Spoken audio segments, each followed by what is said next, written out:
Go ahead, sorry. I will try it again. Call the committee meeting of the whole for February 6, 2024 to order. Ask Ms. Cindy to have roll call. Mr. Mendez? Present. Mr. Westmoreland? Present. Mr. Toller? Here. Mr. Duncan? Here. Mr. Anthony? Here. Ms. Richards? Present. Mr. Piazza? Here. Ms. Abrams? Mr. Moore? Here. At this time, we'll start with revisions. A, consider approval of the revisions to policy IHAD on parent conferences. I see Lisa Fussell, but Yes, sir. Once again, I'm attempting to impersonate Dr. Fussell. Not even close, but I'll do my best here tonight. The policy you have before you, there's some additions that discuss, they've added the term legal in front of guardian. They've changed pupil to student, and then added some language in most of the paragraphs that discuss the conference can take place via in-person, certified letter, contacting the parent related to truancy. They can have them via virtual also. Try to get us a modern version of conference. I'd like to go ahead and get a motion and a second, and then we'll have discussion. Motion by Mr. Toller. Second by Mr. Duncan. I think Mr. Moore had a question.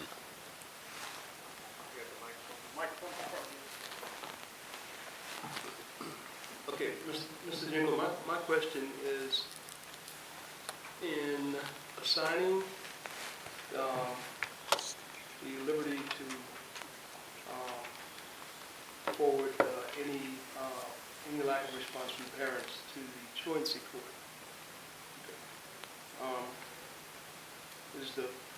my question is whether or not it is direct enough and clear enough that this referral is strictly for absences and parents not responding, if that's just to make that clear that it doesn't apply to any other policy, that we could make referrals to the court for any other problem that we're having with, in regards to children's absences and tardies and things of that sort. Yes, sir. We have a procedure and a process. We have a third-party company that's working with us that has developed letters and so forth that we send to parents and guardians of students that have been absent and have excessive tardies. There are other agencies that go through the FINS network that we can get assistance from to help families that are having various issues. So we go to the full extent to make sure that the parent, we've done everything that we can to make sure Yes, that parents have been tried. If they're not there, we can't educate them, so we need to get them to school. All right. Mr. Chairman, I do have a question. Yes, Mr. Piazza. After reviewing this document, under the disciplinary conferences page on number 1, I see that we have scratched out before the pupil is readmitted to the classroom. Is there a particular reason why we took that out of the now policy? Just a recommendation from forethought due to the changes in various state statutes. And then my second thing that kind of concerns me on this is I see under that same thing, it says such conference may be in person or by telephone or virtual means. With it being under disciplinary conferences, I don't want to, and it's going to sound harsh, I think if we're having to have a conference for disciplinary behavior, I don't want us to also have a scapegoat for saying, well, I tried calling the parent, we left a voicemail, that's all we can do, send Jimmy back to class. We need to hold parents accountable more than what we are doing now. I feel like putting this written like this in our policy kind of gives us a scapegoat to get out of it as well. Therefore, I would like to make a motion to change some of these. I think the overall document is fine, but I would like to make a motion that we accept administration's recommendation with minor changes. We already have a motion, so you'll have to ask for an amendment. Okay, well, I'd like to ask for amendment of our motion. To take and put before the pupil is readmitted back to classroom back in, and take out by telephone or other virtual means. And just leave it as it may be done in person or shall be done in person. It's under Paragraph disciplinary 1, conferences, Page 2. page 2, number 1. third line. Put back in before the pupil is readmitted to the classroom. Change the word may behind such conference. Shall put shall. And take out or by telephone or other virtual means.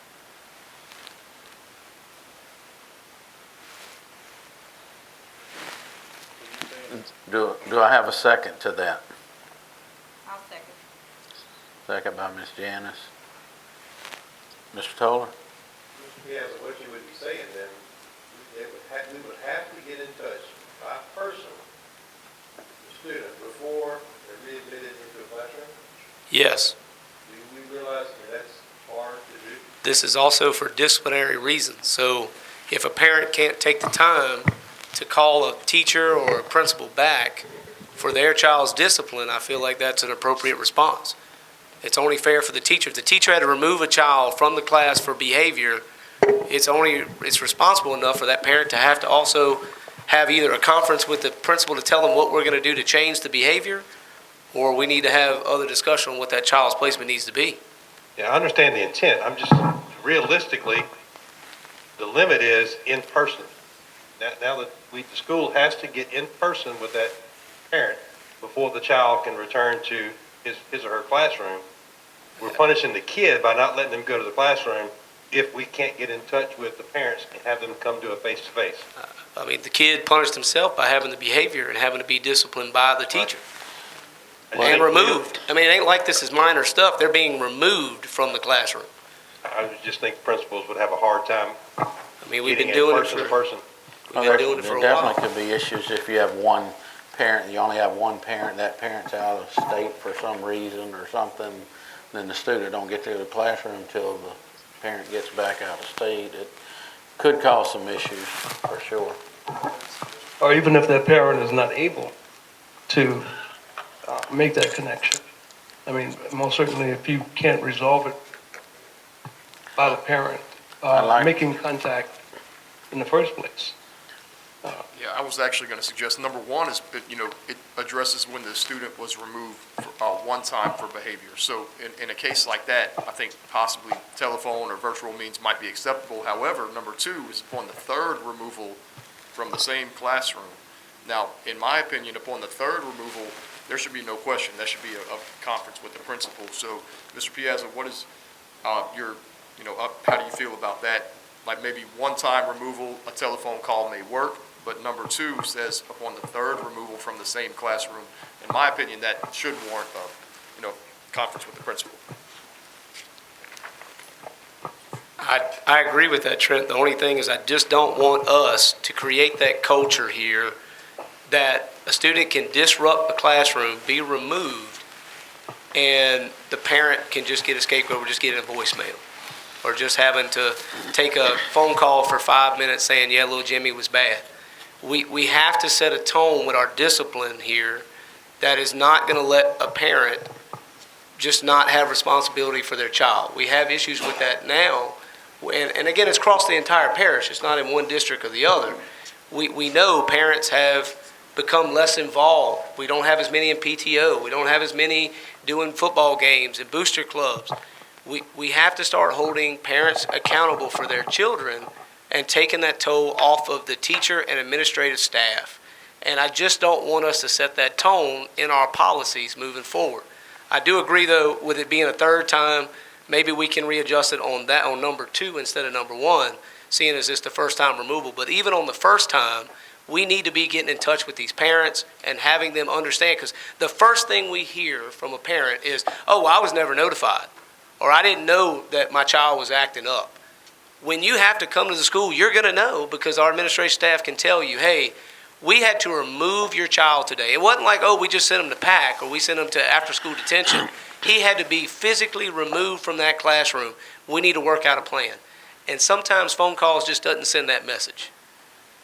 All right, well, let's have a vote on whether the board's going to vote to allow the amendment. On number one, then we'll deal with this. If we're going to do number one, we need to do number two as well the same way. Well, let's do number one first, and then we'll take, yeah, it's two different issues. Let's do number one. Let's call the vote on that, Ms. Cindy. Voting is open. My vote is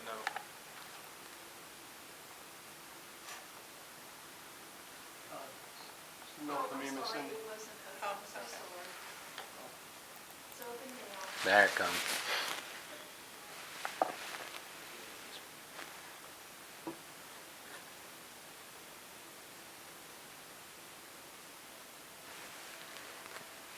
Voting is closed. Motion failed with Ms. Richards and Mr. Piazza voting yes. All right, so on the second paragraph, we can amend it to say, let's get down to the second line where instead of saying may after the legal guardian, maybe we'll re-put the shall be required prior to the student being readmitted to the classroom. And then such conference must be in person. Yep. Go down to the second line and where it says, and the student's parent or legal guardian, leave that in there and put shall and take out may. Then go to the next sentence on the next line. Such conference shall be in person, period. Take out or by telephone or other virtual means. And well, I guess we can leave the last sentence. It don't really matter. We have to give them notice anyway. Is that the amendment, Mr. Anthony and Mr. Piazza, y'all would like? Yes, sir, for me. All right, so there's an amendment. So there's a motion by Mr. Anthony and second by Mr. Piazza. Okay. Question by Mr. Duncan. All right, so, Mr. Piazza, under that scenario, the way you have it worded, not that this would ever happen, as being married to a teacher who's actually in the room, but let's say that the principal or the administrator has made a factual determination that the teacher made the wrong call in removing the student from the classroom on at least one of those occasions. Maybe the teacher was having a bad day and lost their cool, but our policy requires that the conference has to occur and has to be in person before that principal can allow the students back into the classroom. So I'm not an attorney, Mr. Duncan, but I'm going to argue right back and say at the third time, we've seen a pattern between this teacher and this student. So some way, shape, or form, we need to come to the table with both of them and figure out a way moving forward where we've come to an agreement. Because whether it was by accident or not, apparently that relationship between student and staff has got some form of a fraction, and we need to come to an agreement with the parent in the room. And so I get what you're saying, but I still believe that one-on-one, face-to-face, eye contact needs to happen between parent, staff, and student administration. So what you're saying is that that's all the more reason that we need to have this conference. Correct. And that it needs to be in person. Correct. Okay. Any other discussion? Yes. Go ahead, Ms. Janice. I'm in agreement with it because, well, I guess with my age, if a parent had to show up for school, then you're in trouble at school and you're in trouble at home. I think we are making it a little bit more convenient that, okay, we'll just go back to class, and I think that's a hardship on the teachers. All right. Going back, Mr. Piazza, since under that same scenario, kid can't go back to that teacher's classroom. We've got to wait to have this conference. But the kid's not suspended because principal has determined that he's or she is not really the problem. Where is that student going during the day while we're waiting for this conference to happen?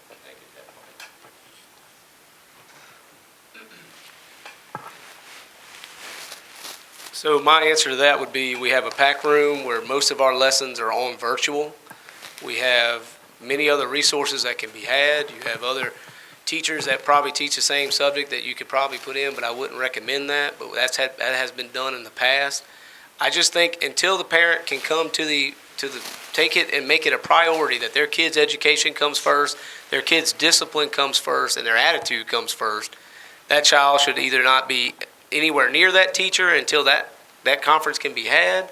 So send them to a pack room, you got virtual, you got anything for that one particular course, if it is an issue between that one faculty member and that one student. All right, any There's other holding places we have on campus for one course and one class a day. We've done it before with a bunch of our 504s and other IEP kids. We've had to sometimes remove them, put them in a work study room, put them in a pack room, put them in I've seen them in the office before, the library, on an iPad or a Chromebook. Anything that's not going to create tension between that staff member and that student until a parent has been present. Any other questions or discussion? Mr. Anthony? Or Mr. Piazza and Mr. Anthony second. Go ahead and call for the question to allow the amendment to number 2 on page 2 of the policy.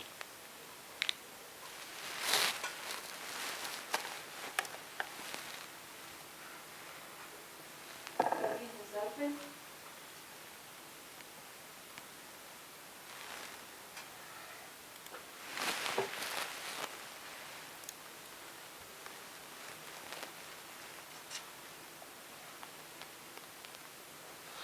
Voting is closed. Motion passes with Mr. Moore voting no. All right, is there any other discussion on this policy as amended now? If there's no other discussion, there's been a call for the vote. So, as amended, Ms. Cindy. I'm sorry, Mr. We call for a vote For as amended on the policy.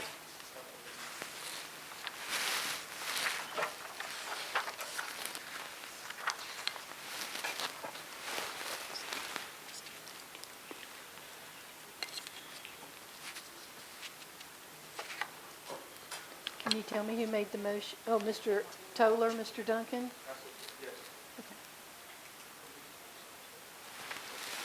Yes, that was the original. Yes, ma'am. Voting is open.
Who you waiting on, Miss Cindy? Me. Okay, It's this little arrow. I'm sorry. that's okay. I didn't know somebody, was you waiting on somebody to vote? Voting is closed. Motion passes with Mr. Moore voting no.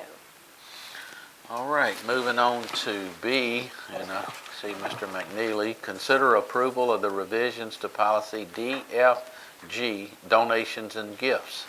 Afternoon. All right, in the legislature's continued vigilance to make sure that there's not any influence peddling taking place in local government, they passed Act number 346, which made it effective August 1st of 2023, to require that school boards enumerate the details of the contents of donations in a document made publicly available on websites. The donations and gift policy now includes that stipulation. So they said this is from Forethought, many school boards have outdated versions of the policy. So if you'll turn to the policy, it says no public servant shall solicit or accept directly or indirectly anything of economic value as a gift or gratuity from any person or from any officer, director, agent, or employee of such person if such public servant knows or reasonably should know that such person has or is seeking to obtain contractual or other business or financial relationships with the public servant's agency, or is seeking for compensation to influence the passage or defeat of legislation by the public servant's agency. It goes on under the donations, and this is the reporting requirement. Principals shall be required to keep a permanent record of donations received by the school from community groups, organizations, or individuals, exclusive of funds raised by the school or funds provided by students for special activities such as field trips. And then it says the and shall enumerate details of the content of such donations in a document made publicly available on its website if accepted. Kind of what this is going to look like is the schools will have to keep up with donations that they receive. It will need to be reported, I'm going to say to Ms. Jenkins, to then be put in a document to be presented to the board each month, and then placed on our website. And I think the purpose had to do with vendors come in and make maybe I don't know what the legislature was thinking, but it's basically that they don't want somebody coming in making donations, and they think the public should be aware if your textbook company donates $5,000 to Hammond High School, and that happens to be the textbooks that Hammond High School uses. All right, do I hear that in the form of a motion? I'll make a motion. Motion by Mr. Anthony, Second. second by Mr. Piazza. Any discussion? I just got a question.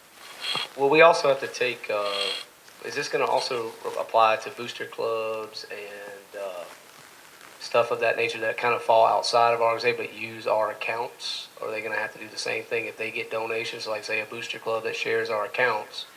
If they get like water donated by Walmart or Joe Blow, do we have to also take account for those too? I'm just curious for me. I'm going to use an attorney words. Out of an abundance of caution, I would say you would probably do better for them to report everything that's donated, except for the things that are specifically excluded. It's like PTO, booster club, same thing if they use our accounts. Let's see, it says, exclusive of funds raised by the school or funds provided by students for special activities such as field trips. Because it says community groups, organizations, or individuals. So, I mean, I would think a booster club is a community group that is not excluded. That's what they're looking for.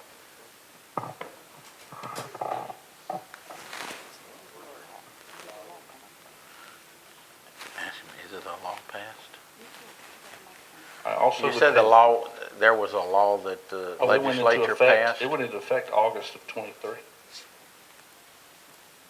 So everybody who donates something, They're supposed to keep a record of it and make it public. every little item. My understanding is this is Every one that, account and every booster club and every, no. Now, if you donate to the booster club, that's not something that's reported because they're a separate entity. If the booster club donates to the school, that now becomes a reportable donation. The only exclusion is funds raised by the school or funds provided to students for special activities such as field trips. That's the only exclusion. So I think if y'all of you got attorneys in the book, but I think if it says funds raised by the school, so if the school has a fundraiser and companies donate $1,000 or $500 or whatever, that's exempt. Or money donated by students for specific things, which isn't really a donation. It really looks more like a fee. I guess just leave it. But this was something that kind of slipped through, and I was part of the email chain with all the CFOs in the state where somebody said, hey, did you see this? And how are y'all handling this? So at Punchville High School, there are 30 or 35 organizations. So if somebody goes and cooks food and donates dinner to the football team before Friday night game, that has to be reported as a donation by every game, everybody, everything in the whole entire state. They need to know who's donated. Is that what you're saying? That's what it looks like. And so who is technically responsible on each campus to do that? That's the thing that needs to be established. The principal is responsible to report that to the central office. And I guess the principal will have to establish at their school, hey, here's how I want it reported. Well, then that needs to be relayed, because at Punchville High School alone, every Friday, every Thursday, every Wednesday, there's a basketball or a softball or volleyball, or somebody's donating food, or somebody's donating water, every day, 4 or 5 people every day. Somebody has to be responsible for reporting that if we're gonna put that in policy.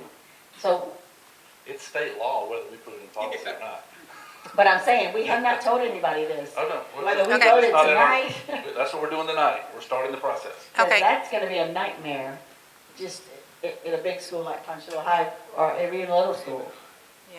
Did you read the first paragraph? The reading of this first paragraph says, coach, I'm going to use that, coach can't pick up the phone and call somebody who sells uniforms and said, hey, we're having a whatever, would you mind providing food for our players? Because he just solicited a donation. And that's a vendor.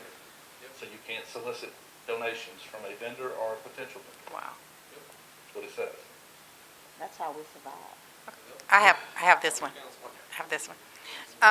So say that they donate food, then do we have to put a monetary value to it? Or does it you just say food? Just a donation? It just says anything of economic value as a gift or gratuity. It doesn't really say anything about Amount. what the amount. I would say if it's a cash donation, then you have to put that amount. Just say food. Okay.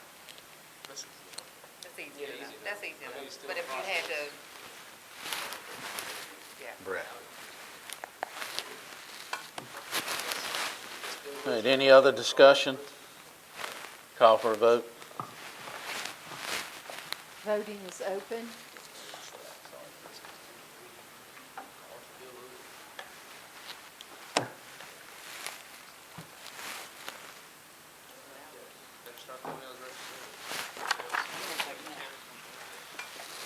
Voting is closed. Motion passes unanimously.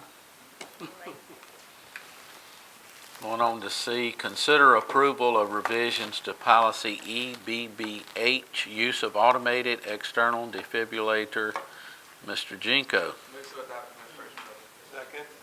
Motion's been made and second. Is there any discussion? Hearing no discussion, call for a vote. Voting is open.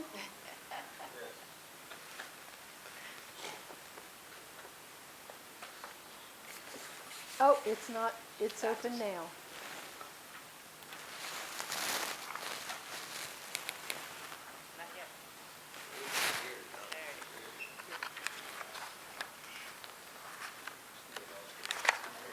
Voting is closed. Motion passes unanimously. D, consider approval of the revisions to policy CG, administrative records. Motion's been made and second. I hear no discussion. I call for a vote.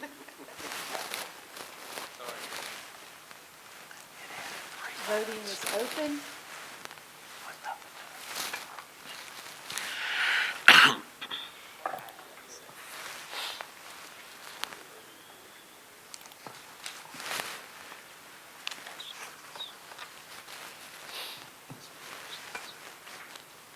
Voting is closed.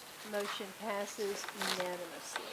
Moving on to section E, consider approval of the revisions to policy JGC, student health services. Motion to adopt. Motion by Mr. Piazza to adopt, second. second by Mr. Duncan. Question?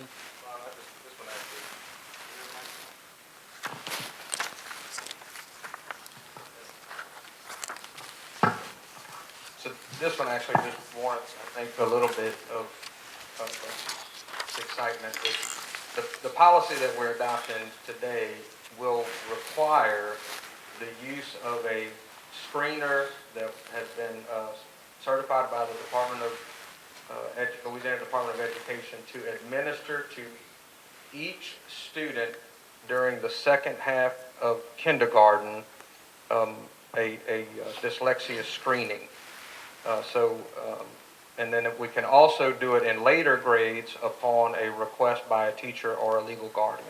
But this is going to ensure that hopefully we can identify students that have dyslexia earlier and start putting interventions in place. It's a very important, I think, development, and something that Ms. Sandra would be particularly excited about if she were here. So just wanted to mention that that's what this was about. All right. Any other discussion? Call for the vote. Voting is open.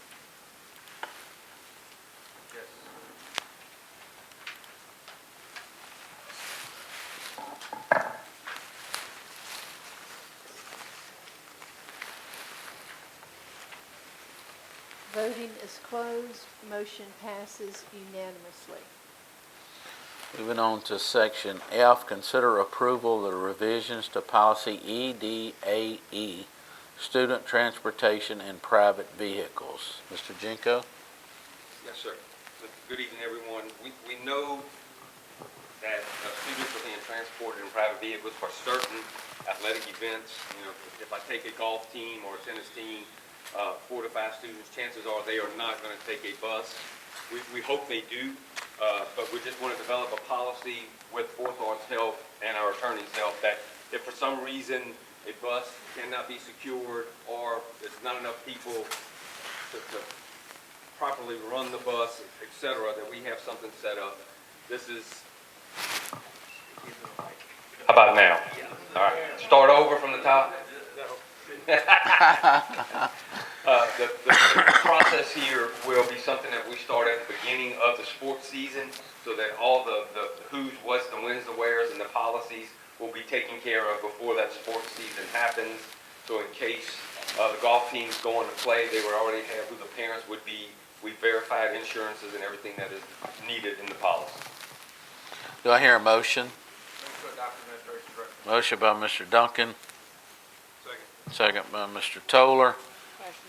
Question, Ms. Rose?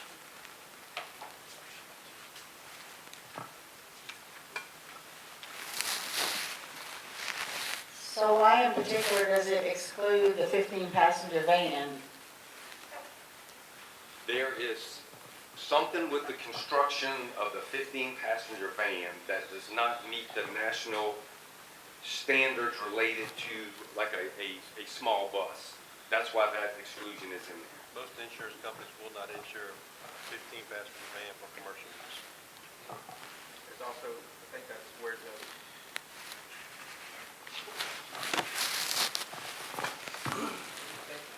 that's also where the licensing requirement cuts off. Like, you don't have to have a special license up to that point, but if you go past that point, you do have to have a CDL.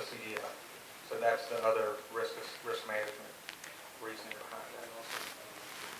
So in the case of if you have a small group of, say, I know we've had this before with the FFA or FHA go into national convention and they don't need a whole bus. They need to rent a car or they need to rent something. So they can't rent anything, they just have to have parents to drive them? Or we want to use the bus first. That's the safest mode of But I mean, if they transportation, only have the bus. 4 or 5 If they have kids. 4 or 5, then we would have a parent volunteer that has met the specifications of the policy. Okay. Any other discussion?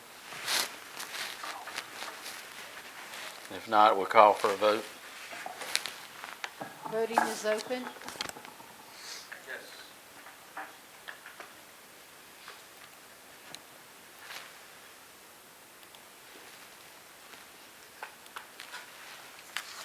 Voting is closed. Motion passes unanimously. Moving to the last item on the agenda, G, consider approval of the revisions to policy EGAA workers' compensation. Move to adopt administrative Motion by Mr. Duncan, Second. second by Mr. Anthony. Any questions by the board? You don't get paid if you come to work drunk, that's the main thing. Yeah. Well, the only thing we're doing is add nurse practitioner, so. Call for a vote, Miss Cindy? Voting is open.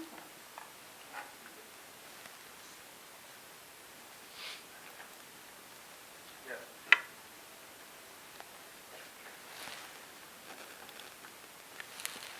Voting is closed. Motion passes unanimously. Okay, nothing else to come before policy committee. It is adjourned.